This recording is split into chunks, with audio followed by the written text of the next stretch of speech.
राधे राधे सभी को। आज जैसे कि आप देख रहे हैं कि आज 2 जुलाई 2024 है और आज एकादशी है। तो आज मैं आपको एकादशी की कहानी बताती हूँ। आज योगिनी एकादशी है, तो चलिए मैं आपको योगिनी एकादशी की कहानी पढ़ के बताती हूँ। आप सभी ध्यानपूर्वक सुनिएगा।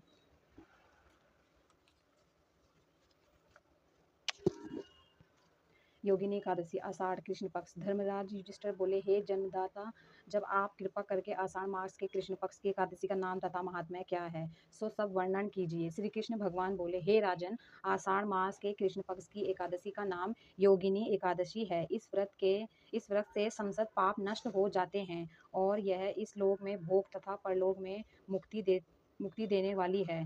हे राज राजेश्वर, यह एकादशी तीनों लोकों में प्रसिद्ध है। मैं आपसे पुराणों में कही हुई एक कथा कहता हूँ, उसे ध्यानपूर्वक सुने।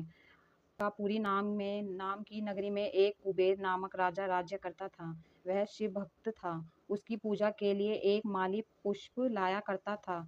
उसके विशाल नाम की अत्यंत सुंदर स्त्री थी। एक दिन वह मानसरोवर से पुष्प ले आया, परंतु कामासक्त होने के कारण पुष्पों को रखकर स्त्री के साथ रमण करने लगा और दोपहर तक नहीं आया। जब राजा कुबेर की उसकी राह देखते देखते दोपहर हो गई तो उसने क्रोधपूर्वक अपने सेवकों को आज्ञा दी कि तुम लोग जाकर हेमा माली का पता लगाओ कि वह अभी तक पुष्प क्यों नहीं लाया।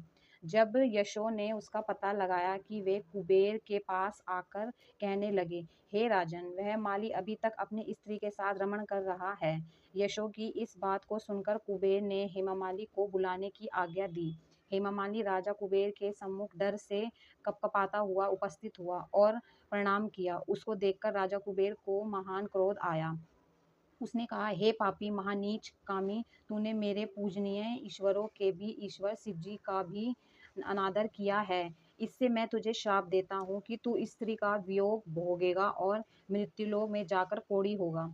कुबेर के उसी क्षण स्वर्ग से पृथ्वी पर गिरा और कोढ़ी हो गया। उसकी स्त्री भी उसे स्वयं अन्नधान हो गई। मृत्युलोक में जाकर उसने महान दुख भोगे, परंतु शिवजी की भक्ति के प्रभाव से उसकी बुद्धि मलिन ना हुई। वह हिमाचल पर्वत की ओर चल दिया। वहां पर चलते चलते वह मार्कंडेय ऋषि के आश्रम में पहुंचा। वह ऋषि अत्यंत वृद्ध तथा तपशाली थे। उनको देखकर वह हेमा मालिनी वहां गया और उनको प्रणाम करके उनके चरणों पर गिर गया। उनको देखकर मार्कंडेय ऋषि बोले कि तूने कौन से कुकर्म किए हैं जिससे तू कोढ़ी हुआ है और महान दुख भोग रहा है।